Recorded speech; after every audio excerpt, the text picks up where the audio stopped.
Vamos a iniciar nuestra clase 1.4.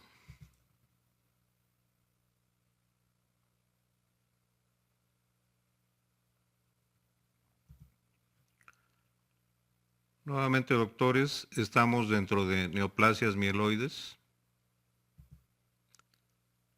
Dentro de neoplasias mieloides estamos en las neoplasias mieloides crónicas con maduración, las así llamadas mieloproliferativas. Ya vimos la leucemia granulocítica crónica, la polistemia vera, y ahora vamos a ver la trombocitemia esencial. Comentaba usted no confundir la palabra trombocitemia con trombocitopenia. Trombocitopenia son pocas plaquetas, trombocitemia son muchas plaquetas. También a veces se le llama a esta enfermedad trombocitemia primaria o trombocitemia hemorrágica, porque paradójicamente, aunque hay muchas plaquetas, a veces no funcionan bien y los pacientes tienen problemas hemorrágicos. Les recuerdo que dentro de estas neoplasias con maduración tenemos mutaciones que llevan a aumento de la proliferación, disminución de la apoptosis, pero con maduración normal. Y el resultado son muchas células maduras en la circulación. Vamos a ver esta enfermedad, la trombocitemia esencial. Fíjese, este paciente, por ejemplo, tiene una hemoglobina normal. Es importante, si estuviera elevada, con plaquetas elevadas, pensamos en policitemia vera, pero tiene una hemoglobina normal, tiene plaquetas, en este caso elevadas, 738,000. El número puede ser 500,000, o puede ser 1,000,000, o puede ser 5 millones, es muy variable, pero bueno, están aumentadas. Y si usted se fija, tenemos una cuenta de leucocitos de 8,000 en este caso. Los neutrófilos absolutos son normales, los eosinófilos y los basófilos también pueden estar aumentados, no siempre están aumentados. Bien. Este es el esquema que le muestra a usted el patrón de maduración, que insisto, no siempre es exactamente igual. Son mutaciones que tenemos en la célula tronco hematopoyética que llevan a la proliferación y maduración y supervivencia fundamentalmente en la línea de megacariocitos y plaquetas. En la médula encuentra usted muchos megacariocitos, en la sangre muchas plaquetas. Puede haber, no tiene que haber, pero puede haber neutrofilia, eosinofilia o basofilia. Más comúnmente neutrofilia, pero no siempre, como ya vimos.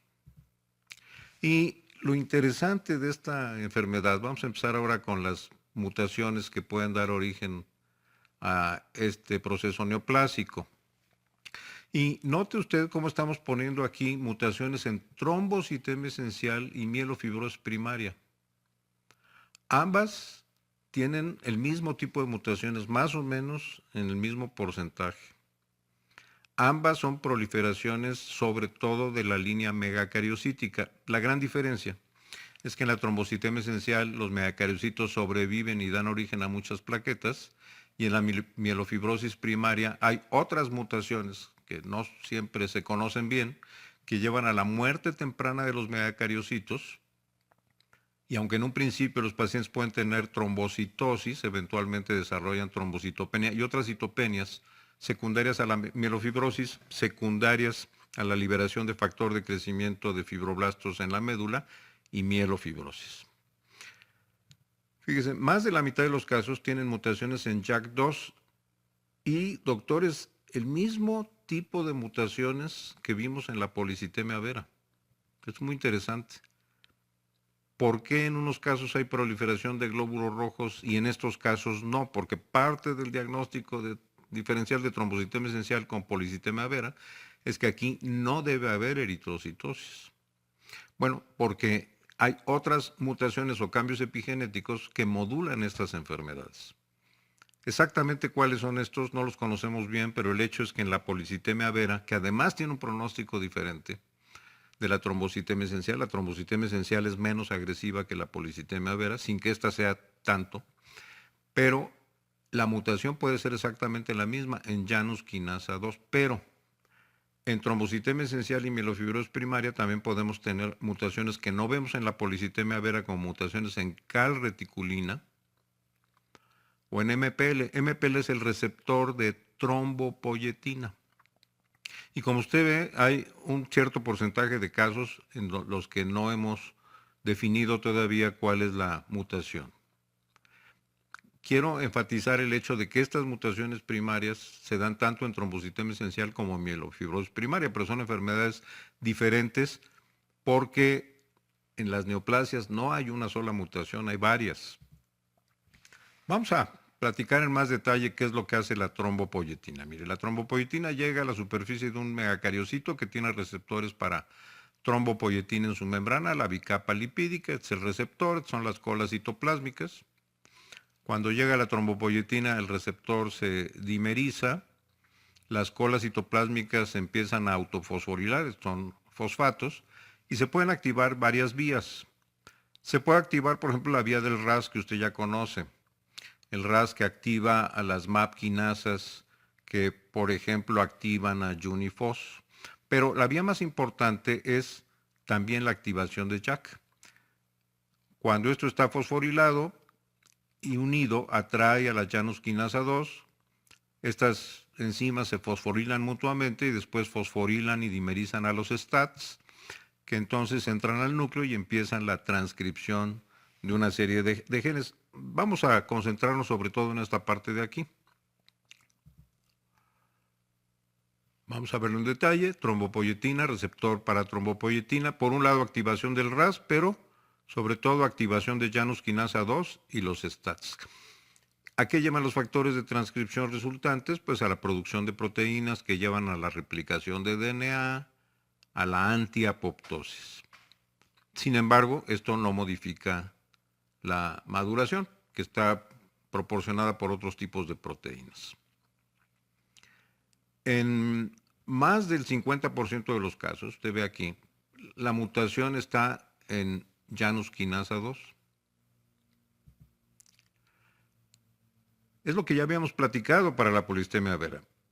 La Janus quinasa 2 mutada hace que se estimulen los STATs en ausencia de trombopoyetina. ¿Por qué? Porque esta mutación hace que estas moléculas estén perpetuamente activas. No requiero de trombopoyetina, no requiero de la dimerización del receptor de trombopoyetina, y esto constantemente está activando a los STATs. Le había yo platicado de las mutaciones que puede haber en polisistema vera y vamos a repetirlas para que vea usted qué significa esto. Por ejemplo, ¿qué significa B617F? Bueno, que en la posición 617 de esta molécula del JAK, en lugar de haber este aminoácido, que es valina, ahorita lo veremos, hay fenilalanina. Veamos el código genético. Fíjese, aquí tenemos el código que da origen a valina. Puede ser guanina, timina, con guanina, adenina, citosina o timina. A veces hay varios códigos para un solo aminoácido. Esto es lo normal, valina. Pero fíjese qué es lo que pasa en este caso. Esta guanina cambia por timina. Y entonces, en lugar de haber este aminoácido aquí, lo que tenemos es una timina en lugar de la guanina, después otra timina y después una citosina o timina, que hace que en lugar de que haya valina en esa posición, haya fenilalanina. En otras clases me voy a meter más profundamente a explicar el código genético, pero en este momento lo que quiero decirles es que un cambio de un nucleótido en el gen da origen a un cambio de un aminoácido en la proteína, en esa posición que decimos. Entonces lo que quiere decir valina por fenilalanina en la posición 617. Este es más común en la polistemia vera, pero también se lo explico. En la posición 539 tenemos un cambio de K por L.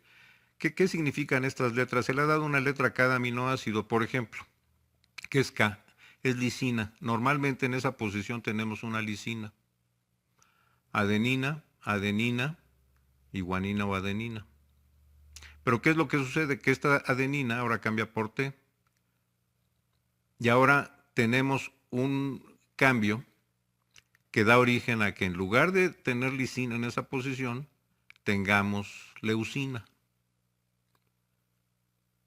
Eso es lo que significa.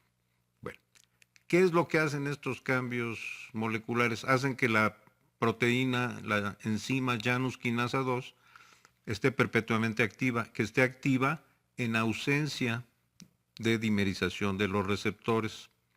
en ausencia de trombopoyetina. Bueno, quiero insistir en que son las mismas mutaciones que podemos encontrar en policitemia vera, sí, pero el cuadro es diferente. El diagnóstico no se hace por biología molecular. Si yo a un biólogo molecular le digo, a ver, tengo esta mutación en Janus quinasa 2, ¿qué tiene el paciente?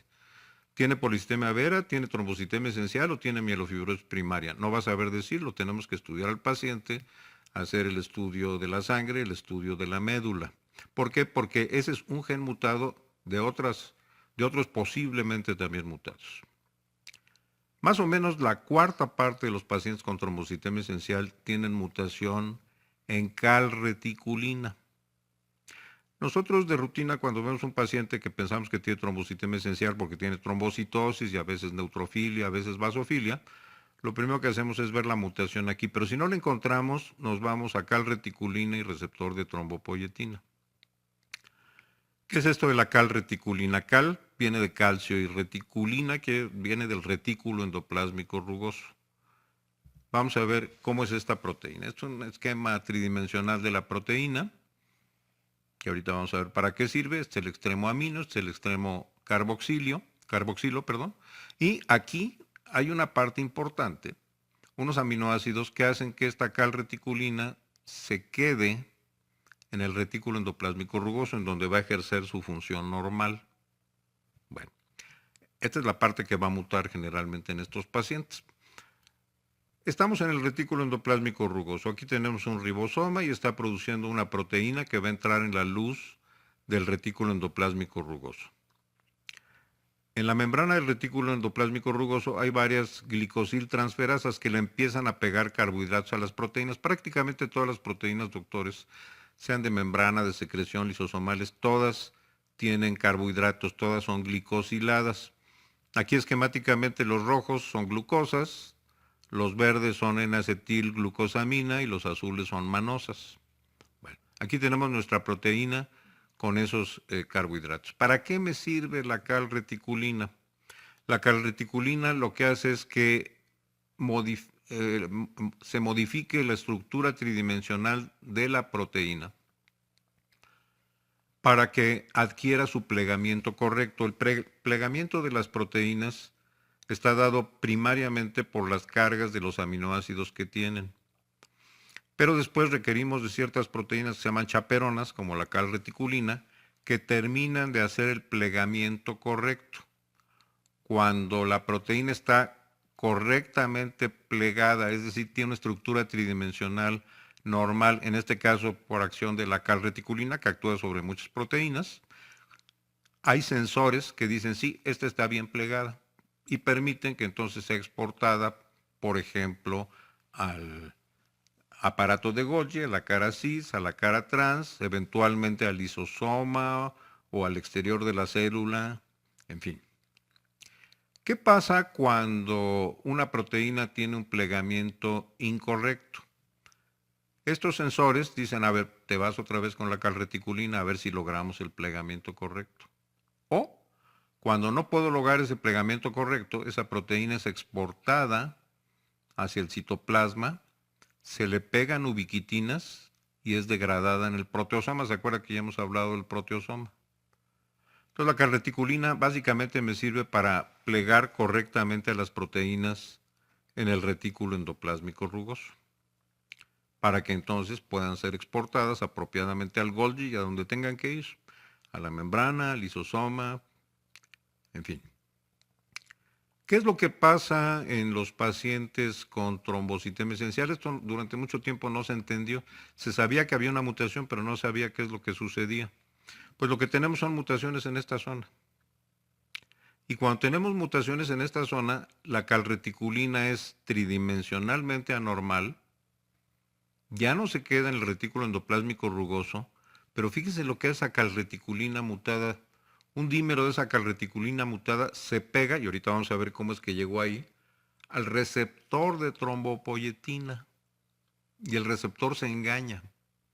La calreticulina mutada lo engaña y le hace pensar que es trombopoyetina. No es trombopoyetina, desde luego, pero es la molécula mutada que se pega aquí y dimeriza al receptor. Fíjese, aquí la Janus quinasa es normal, pero como el receptor se dimeriza, atrae a las Janus quinasa, se activan mutuamente, se fosforilan mutuamente, fosforilan y dimerizan a los STATs y empieza a haber proliferación celular. En este caso no es que aumenten las células, pero replican el DNA y los megacariocitos empiezan a proliferar a partir de las células más tempranas de los megacarioblastos, incluso de células más tempranas a estos que son las células formadoras de colonias de megacariocitos. Esta es la idea, la calreticulina. Pero, ¿dónde está sucediendo esto, queridos doctores? Esto está sucediendo en el retículo endoplásmico rugoso. Porque las proteínas de membrana, como el receptor, también se producen en el retículo endoplásmico rugoso. Pero quedan incluidas en la bicapa lipídica. Ahorita vamos a ver una animación de la formación de una proteína de membrana en el retículo endoplásmico rugoso y cómo queda incluida en la bicapa lipídica y en las vesículas que van al Golgi, va incluida la proteína. Aquí en el esquema no lo hemos puesto para facilidad, pero llega al Golgi cis, de aquí viaja al Golgi trans y del Golgi trans sale por medio de estas vesículas hasta la superficie. Estamos hablando en condiciones normales. Pero ¿qué pasa cuando tenemos una calreticulina mutada? Fíjense, desde aquí, esa calreticulina se pega al receptor y desde aquí lo está dimerizando y desde aquí está estimulando a JAK2, que a su vez estimula los STATs, que pueden entrar al núcleo. Desde aquí se une. Fíjese cómo la luz del retículo endoplásmico rugoso, la luz del aparato de Golgi, la luz de las vesículas, es topológicamente equivalente al exterior de la célula. Esta proteína que llega aquí, cuando esta vesícula se fusiona, esta parte queda para afuera. Es lo que quiere decir que es topológicamente equivalente. Además, la calreticulina se sale también y se pega aquí. Se puede pegar desde el retículo endoplásmico rugoso y desde aquí puede estar estimulando a los STATs que entran al núcleo y pueden estimular la formación de RNAs mensajeros para las proteínas que hemos comentado. Es una cosa sumamente interesante. Tardamos muchos años en saber esto. Fíjese, un ribosoma. Esa primera parte de la proteína que sale aquí es el RNA mensajero. Es reconocida por una proteína que reconoce esa señal y la lleva hacia el retículo endoplásmico rugoso. Pero en el caso de las proteínas de membrana, la proteína no entra aquí como una proteína de secreción, por ejemplo, sino que se queda atrapada en la membrana plasmática, perdón, en la membrana del retículo endoplásmico rugoso. Después sale en la membrana de las vesículas COP2, llega al Golgi, fíjese, aquí sigue en la membrana del Golgi. El esquema es muy fácil de entender. Aquí es glicosilada adicionalmente a las glicosilaciones que se le pueden haber puesto en el retículo endoplásmico rugoso. Fíjese, esta parte glicosilada está en la luz del Golgi. Vamos a ver qué pasa cuando llega a la superficie de la membrana plasmática. Pasamos al Golgi trans. Ahí tenemos la proteína en la membrana del Golgi trans, es decir, las membranas de las vesículas se incorporan a la membrana del Golgi. Y ahora fíjese bien esta vesícula que tiene, por ejemplo, proteínas de secreción en la luz, pero en la membrana tiene una proteína de membrana. Fíjese cómo va a llegar a la superficie y entonces la parte que estaba en la luz del retículo endoplásmico rugoso del Golgi ahora queda hacia afuera. Así es como se sintetizan las proteínas de membrana, por ejemplo, los receptores. Volvamos a nuestros otros esquemas. Fíjese, aquí estamos en el retículo endoplásmico rugoso. Estas son las moléculas mutadas de calreticulina. Este es el receptor que se produjo aquí mismo y se quedó atrapado. Vuelva a ver usted la animación previa muchas veces. Se quedó atrapado en la bicapa lipídica. Y aquí ya se está pegando y está dimerizando al receptor, que en condiciones normales aquí debería estar no dimerizado. Y aunque todavía no estemos en la membrana plasmática, fíjese qué curioso, estas colas citoplásmicas se autofosforilan, atraen a Janus quinasa 2, una Janus quinasa fosforila la otra, atraen a los STATs que se dimerizan y estos STATs desde este momento ya pueden estar estimulando la transcripción de genes que van a llevar a la antiapoptosis, a la replicación de DNA, etc. Aquí en el esquema, para hacerlo simple, ya no pusimos esta proteína aquí, pero esta proteína viaja en estas vesículas que son las COP2 para llegar a la luz del Golgi-CIS. Aquí estamos. Si la vemos en panorámica, fíjese usted, desde aquí ya dimerizó al receptor, el receptor viajó por estas vesículas y ahora estamos en el Golgi trans, y lo mismo en estas vesículas va a viajar este receptor ya dimerizado, volvemos al esquema original, llega al Golgi trans, y por medio de estas vesículas, aquí sí ya pusimos en el esquema la molécula para que vea usted cómo sale a la superficie. Y en todos estos puntos está estimulando, dimerizando al JAK y a los STATs, y está haciendo que esta proteína produzca que esta célula produzca proteínas que llevan a la replicación de DNA y que llevan a la antiapoptosis. ¿En qué célula? Básicamente en el megacariocito. Y entonces, aunque en este caso el JAK es normal, lo que está mutada es la calreticulina. Esto no lo sabíamos hasta hace poco. No sabíamos que estaba mutada la calreticulina, pero no sabíamos cuál era el mecanismo. Y el mecanismo es mimetizar la acción de la trombopoyetina. Bueno, calreticulina. Un 5% de los casos de trombocitema esencial y mielofibrosis tienen mutaciones en el propio receptor de trombopoyetina. El MPL es el receptor de trombopoyetina. Y fíjese qué es lo que sucede. Tenemos una mutación en esta zona cercana a la membrana, pero ya en la parte citoplásmica. Lo que hace esta mutación, la MPL 5150LK, lo mismo es un cambio de aminoácido, pero fíjese qué es lo que hace este cambio de aminoácido. Que las dos partes del receptor se unan en ausencia de trombopoyetina. Y como están unidas, se autofosforilan, y como se autofosforilan, atraen a Janus quinasa. Estas se autofosforilan y fosforilan STATs que se dimerizan y entran al núcleo y echan a andar la transcripción otra vez de los genes de los que hemos estado hablando. La mutación es un cambio de leucina por lisina, por un cambio en un nucleótido en el DNA. Fíjese qué es lo que sucede normalmente. ¿Cuándo estimulo todo este sistema? Cuando tengo las colas citoplásmicas unidas. ¿Y quién las unió? Pues la trombopoyetina extracelular que permitió la unión del dímero. Pero ¿qué pasa en este caso, doctores? Que tengo una mutación aquí que hace que el dímero se forme, el dímero del receptor, en ausencia de trombopoyetina. Fíjense, son las tres mutaciones que conocemos, son muy interesantes. Una afecta al JAK, una afecta a una molécula que mimetiza la trombopoyetina y otra afecta al propio receptor de trombopoyetina. ¿Y cuál es el resultado? Esa mutación se encuentra en la célula troncohematopoyética, pero las células que van a proliferar son las que tienen en su membrana trombopoyetina, sobre todo estas células. En los casos en que haya mutación en el JAK también tiene que ver con la proliferación de estas líneas. Así que es una enfermedad muy interesante. Poco agresiva. Los pacientes pueden vivir mucho tiempo con la trombocitema esencial, pero pueden tener complicaciones que después le mostraré. Básicamente lo que tenemos que hacer en estos casos es disminuir el número de plaquetas. Y curiosamente en todos los casos los inhibidores de Janus quinasa 2 serían el fármaco de elección, si no fuera porque es muy caro ahora y entonces utilizan otras terapias, sobre todo hidroxiurea, pero lo ideal es usar inhibidores de Janus quinasa 2, porque en todos los casos se activa la Janus quinasa, o cuando está mutada esta enzima, o cuando está mutada la calreticulina, o cuando está mutado el receptor. Fíjese el patrón de maduración.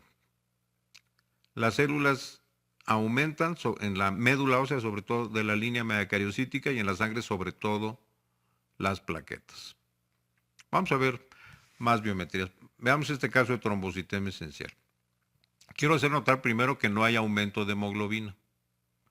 Porque si hubiera aumento de hemoglobina, el diagnóstico no es trombocitema esencial y el pronóstico no es el mismo. La trombocitema esencial tiene un mejor pronóstico que la policitemia vera. Tiene una menor frecuencia de complicaciones. Pero fíjese, las plaquetas aquí son 1.677.000. Y en este caso, así como lo vimos en el esquema, tenemos leucocitos aumentados, que dije que no significa nada, pero 71% de neutrófilos de 14,000 son 10,000 neutrófilos totales, están ligeramente aumentados. Los eosinófilos están normal, pero miren los basófilos están en 400.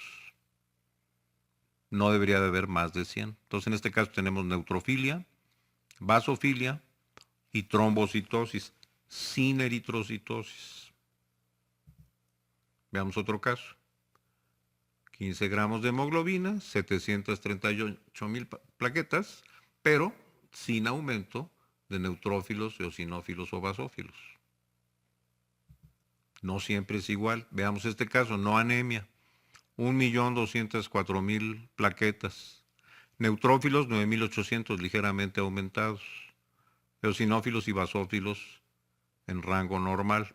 No todos los pacientes tienen exactamente los mismos niveles de los diferentes tipos celulares. Veamos, por ejemplo, este caso de trombocitemia esencial por mutación en calreticulina. No hay eritrocitosis, ni anemia tampoco. Tenemos plaquetas de 1,006,000 y otra vez no hay elevación de neutrófilos, ni de eosinófilos, ni de basófilos. Entonces puede o no haber neutrofilia, eosinofilia o basofilia, que en general no son muy importantes. Muy importante, no hay eritrocitosis, es el número de eritrocitos. No hay eritrocitos. Porque si hubiera, entonces el diagnóstico es diferente, doctores, aún con las mismas mutaciones. Claro, en policitemia vera no tenemos mutaciones en el receptor de trombopoyetina, ni tenemos mutaciones en calreticulina, pero sí tenemos mutaciones en JAK2. Bueno, así es como se ve un frotis. Fíjense, neutrófilos de apariencia normal, ya dijimos, pueden estar ligeramente elevados o no, y muchas plaquetas que pueden tener una apariencia normal, como en este caso, o a veces ser muy grandes o a veces tener pocos gránulos, igual que lo que vimos en la policitemia vera. Fíjese que el diagnóstico de trombocitemia esencial requiere descartar, entre otras cosas, que haya eritrocitosis. Si hay eritrocitosis, eso no es trombocitemia esencial. Este es otro campo de un paciente con trombocitemia esencial, alguna plaqueta más grande, como estas, y muchas plaquetas de apariencia normal. En general, no cambios displásicos en los leucocitos. Fíjese, por ejemplo, en este otro caso. Este es un caso que llegó a tener 8 millones de plaquetas. Una cantidad tremenda. Y vea usted, plaquetas de apariencia normal, pero algunas muy, muy grandes, gigantes. Son fragmentos del citoplasma de los pseudópodos, de los megacariocitos que se desprenden todavía sin acabar de dividirse totalmente. Pero veamos otro campo, quizá algunas ligeramente más grandes, pero otras de apariencia normal. También es variable esto. Vea usted. Esos granulitos son los gránulos alfa de las plaquetas. Y si hacemos una tinción para glicoproteínas plaquetarias, aquí usted ve el aumento de plaquetas.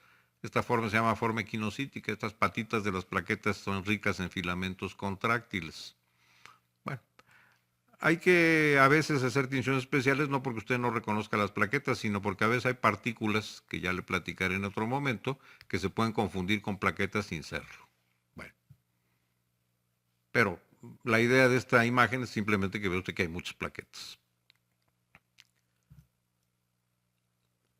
¿Necesita usted estas tinciones especiales? Generalmente no. Las plaquetas se reconocen muy, muy fácilmente.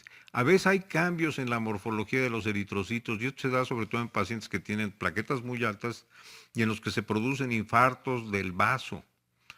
Y cuando el vaso se atrofia, puede dar origen a células con esta morfología anormal que ya tocaré en otras clases. Otro caso, vea usted, neutrófilos de apariencia normal, que aquí estaban ligeramente elevados, y plaquetas muy elevadas, en un rango muy variable. Hay trombocitemias esenciales que usted diagnostica con 500,000 plaquetas, y hay trombocitemias esenciales que diagnostica con 2 millones de plaquetas. No es el número de plaquetas. Hay otras enfermedades, y ahorita les platicaré de las más importantes, que pueden dar aumento de plaquetas, y no son neoplásicas. Hay que hacer diagnóstico diferencial, pero ahora tenemos un elemento importante para el diagnóstico, que son las alteraciones moleculares. Sin embargo, recuerde que hay un 10-15% de pacientes que no tienen ninguna de las alteraciones moleculares conocidas. No es que no las tengan, es que no sabemos cuáles son todavía. ¿La médula me puede servir? Sí, lo que veo son muchísimos megacariocitos. Fíjese, esta es una imagen de un frotis de médula en un paciente con trombocitemia esencial. Es una imagen muy panorámica. Fíjese, este es el megacariocito. Curiosamente son incluso más grandes que los normales. Estos son leucocitos. Estos chiquititos. Mire el megacariocito. Este es otro megacariocito. Este es otro megacariocito. Pero todo esto que ve usted aquí, que a veces en los libros llaman islotes plaquetarios, son pseudópodos del megacariocito, en donde los gránulos están formando pequeños grupos. Cada grupito de estos va a ser el centro de una futura plaqueta. Ya vimos una animación de cómo se forman las plaquetas. Estos son los pseudópodos de los megacariocitos con numerosos campos plaquetarios. Son plaquetas que todavía no se desprenden totalmente de los pseudópodos. Esto lo puede ver en otras causas de trombocitosis. Por ejemplo, usted puede ver una imagen muy parecida a esta en la deficiencia de hierro, de la que ya platicaré en un momento. Y en ese caso, el aumento de trombopoiesis no es neoplásico. Quiero que recuerde el megacariocito normal, los pseudópodos que entran en la circulación y se dividen en forma de plaquetas. En los pseudópodos los gránulos empiezan a condensar, por eso se ven estos grupitos aquí. Aquí en esta parte del megacariocito los gránulos están distribuidos de manera difusa. Aquí en el pseudópodo se empiezan a condensar. Normalmente esto no está en el espacio medular, está introducido en el vaso sanguíneo sinusoide de la médula ósea. Lo que pasa es que cuando usted aspira la médula, arranca el megacariocito de aquí, entonces puede ver estas partes como estas zonas de aquí. Otra imagen, un esquema de otro megacariocito con pseudópodos dividiéndose en plaquetas en la circulación. Y aquí, teñido con anticuerpos antiglicoproteínas plaquetarias, ve usted el megacariocito, el núcleo muy grande, y estos son los pseudópodos que al hacer el aspirado hemos arrancado de la luz de los vasos. Bueno, ¿por qué le muestro esto? Porque, mire, aquí hay un megacariocito y todo esto que ve aquí son los enormes pseudópodos que están en la luz de los vasos, pero que en el momento en que usted aspira jala no solamente las células, sino sus pseudópodos, y se ve diferente aquí. Estos grupitos, que a este momento no se ven los gránulos individuales, pero se ven los grupos de gránulos, que son los campos plaquetarios. Vea cómo aquí hay un granulado muy fino, difuso, pero en los pseudópodos se empiezan a condensar en ciertas regiones que, como le dije, van a ser el centro de la futura plaqueta. Vuelva usted a las clases previas para que vea la formación de las plaquetas en la luz de los vasos. Bueno, pues esto es muy característico. Mire, son megacariocitos grandes y saludables. Después le explico esto. Porque, por ejemplo, en la mielofibrosis, que puede tener las mismas mutaciones, los megacariocitos están muriendo. Aquí son muy, muy grandototes, con núcleos multilobulados. Estos son los granulitos que en los pseudópodos empiezan a formar grupitos. Fíjese, estos son campos plaquetarios. A veces la gente les dice plaquetas, bueno, van a ser las futuras plaquetas, todavía no se han liberado. Aquí los gránulos están distribuidos de manera difusa y aquí se empiezan a condensar. Aquí usted ve el megacariocito y dos enormes pseudópodos con formación de campos plaquetarios, es decir, con cúmulos de estos gránulos, que ya no están distribuidos de manera difusa como en esta parte del citoplasma. Otro megacariocito muy grandote, con un núcleo multilobulado, que normalmente tiene un núcleo multilobulado, estos generalmente son mayores que los que vemos habitualmente, con más multilobulación nuclear, probablemente por las mutaciones hay más replicación de DNA, y estos son los campos plaquetarios. Se lo comento porque en muchos libros se habla de islotes plaquetarios, todavía no son las plaquetas liberadas. Megacariocito, y estos son los pseudópodos, y esta es una tinción de ácido periódico de Schiff, tiñe de magenta los elementos que tienen glucosa, y son sobre todo las glucoproteínas plaquetarias las que hacen que los megacariocitos y las plaquetas sean PAS positivas, periodic acid of Schiff, tinción de PAS. o de ácido periódico de Schiff. Bueno, pero, y mire, los islotes plaquetarios de los que hablan a veces los libros, que son los pseudópodos de los megacariocitos, formando abundantísimas plaquetas. Cuando nos vamos al corte histológico, a veces la celularidad no es tan alta como podemos ver en la leucemia granulocítica crónica o en la policitemia vera. A veces sí, pero generalmente no. Mire, estos son eritroblastos normales, estos redonditos, y estos son los megacariocitos que se ven aumentados. El ver el aumento de megacariocitos es más fácil en el corte histológico, porque en el frotis no siempre se aspiran de manera homogénea junto con el resto de las células. Entonces vemos muchos megacariocitos que los puede usted teñir con anticuerpos, antiglicoproteínas plaquetarias o diferentes otras moléculas que tienen los megacariocitos. Y lo que ve usted son muchos megacariocitos juntos. Habitualmente estas células son más escasas y están separadas, pero aquí hay muchos y muy juntos. Esto no es diagnóstico. Lo que es diagnóstico es descartar otras causas de trombocitosis y encontrar las mutaciones que señalan esta enfermedad. Fíjese usted, megacariocito, megacariocito, megacariocito, megacariocito en mitosis, megacariocito, megacariocito, megacariocito. Son muchísimos megacariocitos. Están aumentados. ¿Por qué tenemos que hacer aspirado y biopsia? Porque la biopsia la tenemos que teñir para retículo. Uno de los criterios para decir que es una trombocitemia esencial es que no haya mielofibrosis, que no haya aumento de fibras reticulares. Porque si usted tiene un paciente con trombocitosis, con mutación, por ejemplo, en JAK2, pero tiene mielofibrosis, eso no es una trombocitemia esencial.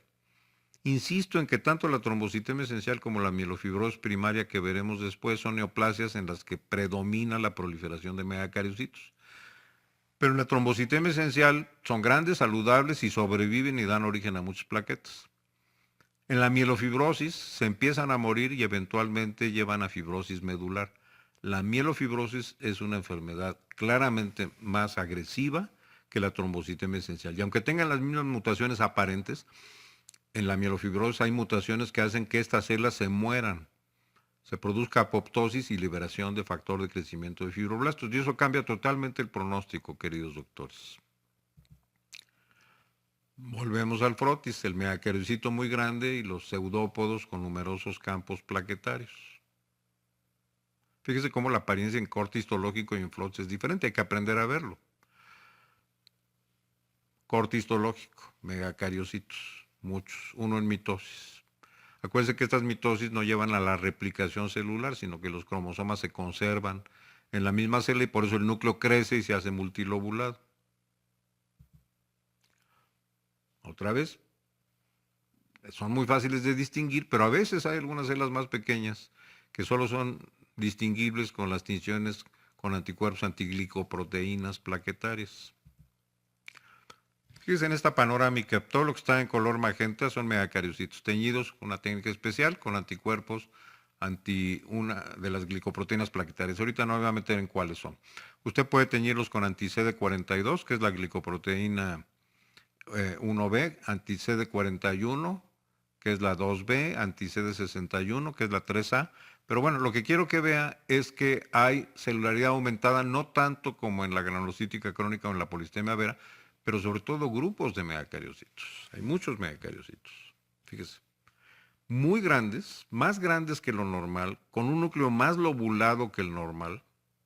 Sin embargo, esto no establece el diagnóstico de manera definitiva. Son las mutaciones, la ausencia de fibrosis y la ausencia de otras enfermedades que pueden dar trombocitosis.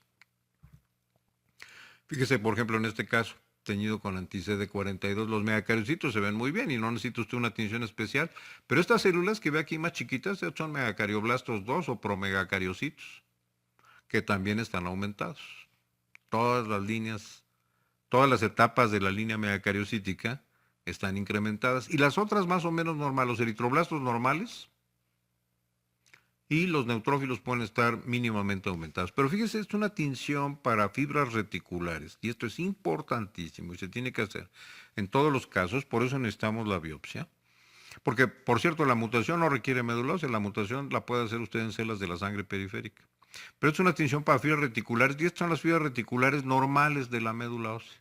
No están incrementadas. Ahorita le voy a mostrar cómo se ven cuando están incrementadas. No debe haber mielofibrosis, porque si hay mielofibrosis quiere decir que las células están muriendo. Y vuelvo a insistir en que el pronóstico, incluso el tratamiento, va a ser diferente. La trombocitema esencial típicamente se trata con hidroxiurea. Lo ideal no es eso, lo ideal es tratarla con inhibidores de Janus quinasa 2. Pero esos inhibidores todavía son muy caros. Entonces se trata con hidroxiurea y responde bien. En cambio, si hay mielofibrosis, que es una enfermedad mucho más agresiva, ahí estamos obligados a usar inhibidores de Janus quinasa 2. Bueno, en una tinción triple, en una trombocitema esencial, usted puede ver en color azul oscuro la glicoforina de los eritroblastos, que no están ni de más ni de menos. CD15 en color amarillo que me tiñen los neutrófilos, ligeramente elevados, prácticamente normales, pero CD61 me tiñen los megacariocitos. No todos con la misma intensidad. Mire, estas dos células no se tiñen tanto como estas de aquí. Es variable, incluso en condiciones normales.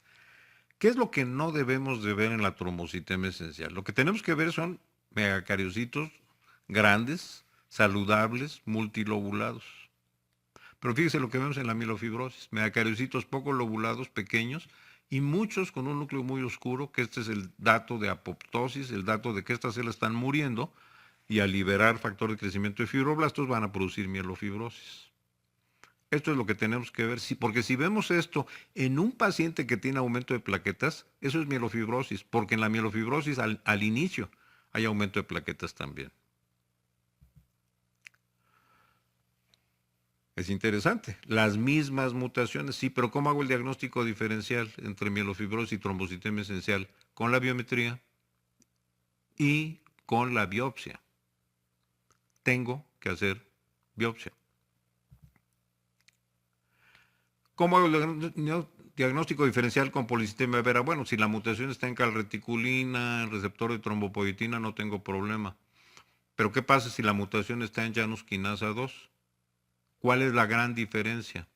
Que en la polistemia vera, por razones que no se entienden bien, por otro tipo de mutaciones, hay proliferación de la serie roja. Aquí, aunque haya mutación en la Janus quinasa 2, no hay proliferación de la serie roja.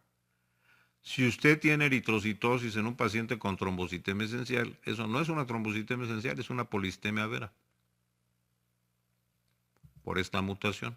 Fíjese, trombocitema esencial, no hay proliferación ni de más ni de menos de la línea eritroide. Pero ¿qué pasa en la policitemia vera? Si hay de la línea eritroide. El biólogo molecular no puede hacer el diagnóstico diferencial, lo tiene que hacer usted haciendo la biometría. E insisto, cuando nosotros hacemos un estudio de un gen, por ejemplo de JAK2, pues estamos viendo ese gen. En cambio, cuando usted estudia al paciente clínicamente y le hace la biometría, está viendo la expresión de miles de genes. Y este es el ejemplo clásico de que en estas neoplasias hay distintos tipos de mutaciones y esto las hace diferentes, aunque la que usted puede determinar en el laboratorio sea una común en este caso. En el pasado, antes de que conociéramos esas mutaciones, teníamos que hacer diagnóstico diferencial con otras enfermedades que den trombocitosis. Por ejemplo, la anemia por deficiencia de hierro frecuentemente, casi siempre se acompaña de trombocitosis. Sea que el paciente esté sangrando o aun cuando no esté sangrando, los pacientes con deficiencia de hierro frecuentemente, no siempre, pero frecuentemente tienen trombocitosis. Desde luego tienen una anemia microcítica hipocrómica y tienen un perfil de hierro anormal. Parte del diagnóstico de trombocitema esencial es demostrar que no existe anemia microcítica hipocrómica y tener un perfil de hierro normal. Porque podría ser una anemia por deficiencia de hierro. Claro que en estos casos no encontramos ninguna de las mutaciones descritas, pero recuerda que un pequeño porcentaje de pacientes con trombocitema esencial no tienen ninguna mutación detectable con las técnicas actuales. Importante. Segundo, pacientes con cáncer, esto es un carcinoma de mama, con diferentes tipos de neoplasias no hematopoyéticas pueden tener trombocitosis, a veces muy importante, más de 1 millón de plaquetas. Hay que descartarlo. Desde luego en estos casos tampoco encontramos las mutaciones en JAK2, en calreticulina o en el receptor de trombopoyetina. Pero sobre todo en el pasado era importante porque Había casos diagnosticados como trombocitemia esencial y después resultaba que no, que era una trombocitosis secundaria a las neoplasias. No me voy a meter cómo las neoplasias pueden ocasionar trombocitosis porque los mecanismos son muchos, muy variados y complejos. Pero muchos tipos de neoplasias malignas se pueden acompañar de trombocitosis no neoplásica. El tumor es neoplásico, pero la trombocitosis no. ¿Qué complicaciones tiene la trombocitemia esencial? ¿Puede tener complicaciones como la leucemia granulocítica crónica y la polistemia vera? Sí, pero mucho menos frecuentes. Por eso es importante distinguir estas enfermedades. Por ejemplo, una trombocitemia esencial que durante años fue una trombocitemia esencial sin mielofibrosis, ¿puede desarrollar mielofibrosis? Sí, mire, este es un ejemplo en que captamos las etapas más iniciales de la mielofibrosis, porque en la mielofibrosis bien establecida hay anemia, hay neutropenia, las plaquetas bajan. Y este paciente tenía una trombocitemia esencial como de 10 años de evolución por mutación en calreticulina. El paciente tenía de base cerca de 1 millón de plaquetas y ahora sin tratamiento las plaquetas habían bajado a 551,000, la mitad. Siguen siendo altas, pero ya no eran tan altas como antes. Sin tratamiento. La hemoglobina, normal. Los neutrófilos, normales. Eosinófilos, basófilos, normales. El único indicativo aquí de que algo estaba sucediendo es que las plaquetas en ausencia de tratamiento ya estaban más bajas de lo que originalmente estaban, la mitad prácticamente. Así que en estos casos usted tiene que llevar a cabo el control del paciente haciendo aspirado y biopsia de médula ósea. En el aspirado no va a haber la fibrosis. Y entonces le hacemos una biopsia a este paciente y mire lo que vemos. Todos esos son megacariocitos grandes y saludables. Fíjese en la cromatina. Nucleolos, cromatina. Estos son los núcleos multilobulados. Pero si le empezamos a buscar, fíjese lo que pasa con estos núcleos. Vea la apariencia de la cromatina, ya es diferente de los otros. Cuidado, porque cuando tengo esta cromatina, quiere decir que el megacariocito va a sobrevivir. Este es un dato temprano de apoptosis. El patólogo tiene que aprender a ver esto. Fíjese, por ejemplo, este es un megacariocito saludable. Este es un poco anormal porque tiene un núcleo sin lobulación, pero fíjese en este y fíjese en este.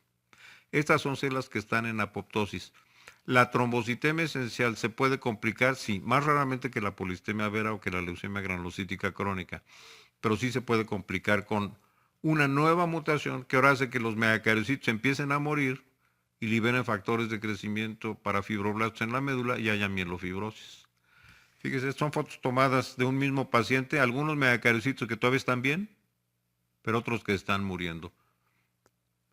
El que las plaquetas empiecen a bajar sin tratamiento, en que empiece a establecerse anemia, todo eso debe hacer pensar que está entrando a una fase de mielofibrosis. Clínicamente, ¿qué tiene el paciente? Le empieza a crecer el vaso, por hematopoiesis extramedular, el hígado también. Y en la sangre, doctores, empiezan a aparecer eritroblastos y granulocitos inmaduros. En la clase previa platiqué acerca de esto. Son las cosas que debemos de tomar en cuenta. Entonces, es una complicación. ¿Puede existir? Sí, es rara. Vea usted, la trombocitemia esencial, megacariocitos grandes, saludables, no fibrosis, la mielofibrosis. Esto puede ser de inicio. Los libros dicen la trombocitemia esencial nunca va a mielofibrosis. ¿Alguna vez he leído eso? No. A veces puede ir, pero es raro. Mucho más raro. Si es trombocitemia esencial de inicio, probablemente se va a quedar ahí. Pero hay casos que pueden evolucionar a mielofibrosis, claro, porque cualquier célula neoplásica es genéticamente inestable y puede tener nuevas mutaciones. ¿Puede evolucionar a leucemia aguda? Sí, doctores, es lo mismo. Se pueden establecer nuevas mutaciones porque recuerde que los megacariocitos son las células que están proliferando, pero la célula que tiene la mutación original es la célula troncohematopoyética. Puede haber una leucemia aguda en donde empiezan a bajar los niveles de hemoglobina, de eritrocitos, de plaquetas, de neutrófilos, sí, y en la médula empiezan a aparecer, o en la sangre empiezan a aparecer numerosos blastos. ¿Qué tipo de leucemia aguda? Puede ser monoblástica, puede ser mieloblástica, puede ser mielomonoblástica, puede tener como complicación la trombocitemia esencial una leucemia de precursores B o T, sí. ¿Esto es frecuente? No, es raro, pero puede suceder cualquier tipo de leucemia aguda, porque recuerde usted que aunque la apariencia es que lo que están proliferando son los megacoricitos nada más, en realidad la mutación está en una célula precursora común de todas las células hematopoyéticas.